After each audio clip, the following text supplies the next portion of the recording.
when people have a predetermined bias, they want to present just one side of the story, and that you can't trust what they're saying.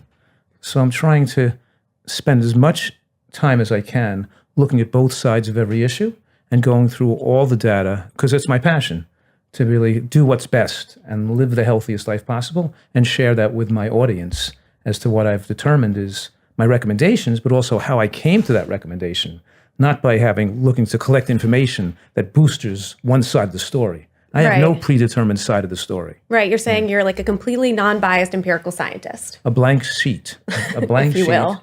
But then it takes more effort. Like if you're looking at some relationship between a food and disease, it takes a big effort to review 1,000 studies, not just pick 2 or 3 that you think support your viewpoint. You got to say, well, was there any other studies on this? I got to look at all 1,000, see where the evidence points is in a holistic fashion. And you always taught me to look at the long-term study. So not just like how they behaved, in a couple months or couple years, but looking over the course of 50 years, 100 years, because we're trying to push that envelope on longevity. So I want to be healthy into my 90s.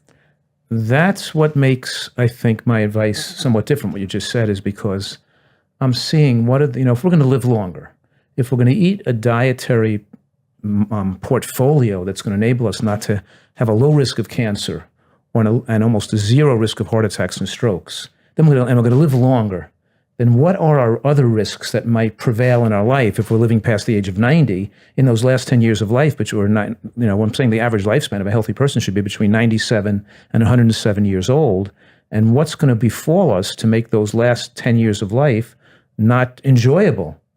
And so we have to be proactive to live a healthy life so we can not just live longer, but have our full mental and physical faculties in that later part of our life. And that's where other people don't have the same viewpoints as I do, because they're not looking to maximize your health in the last decade of life. They're just doing what's better than average. Right. And I love what you say about being better than the blue zones. The blue zones are such a good example of generations and populations that have really put health and nutrition at top of mind, and they've lived longer and made right choices. But what you say is now we have science on our side, so we could even do better than the blue zones.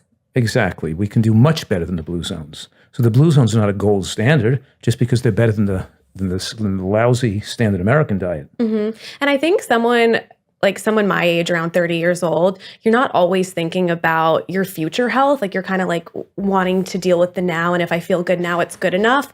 But I think what makes people in the conversation around nutrition, and a lot of my friends are getting so into it, is we are starting to think like, hey, I want to be this way forever. Like I don't want my quality of life to decline.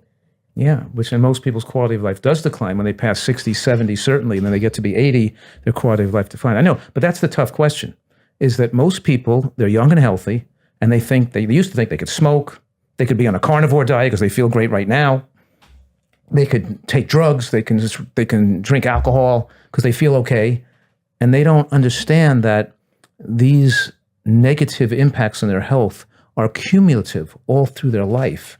They can't just stop drinking at the age of 70 because their whole lifetime of alcohol drinking affects their brain function in later life. Your whole intake of salt throughout your whole life has a negative impact on your cardiovascular system, which cumulative affects you in your later years. You can't just cut out the salt when you're 75 years old and think you're going to be okay, because you're still going to have damage and be at increased risk from the high intake of salt you had in your younger years. So people also don't see that cause and effect can be very separated in the timeline of your life. The cause of some disease you get could be relinked back to what you did in your infancy, or what your mother did when she was pregnant, or before pregnancy even.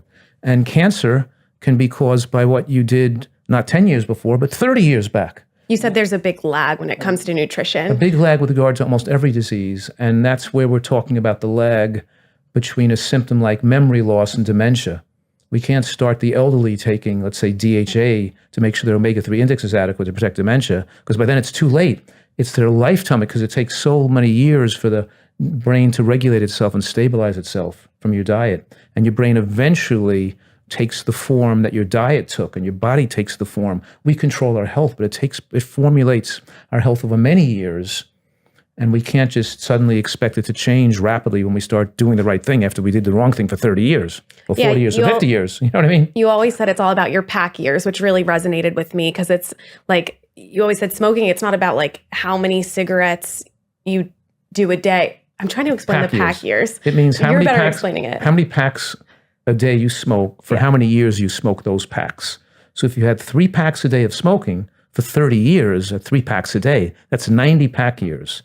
And that represents a certain degree of risk compared to a person smoking 1 pack a day for 10 years is 10 pack years. Right. So Just which is very more different. risky? It's the same thing with salt years and the same thing with maintaining nutritional deficiencies or nutritional stresses on the body. Maintaining those same stresses for the number of years that cumulatively affect your life in your later years. Yeah, I always saw it as like this scale of like, okay, if there's like a little bit of oil versus someone who puts in 2 tablespoons of oil in every single thing you eat versus the little oil at a restaurant, it just adds up over their whole lifetime, probably as like a whole swimming pool of oil versus like 1 cup, because over a whole lifetime, those little changes matter. Yes. Which is crazy.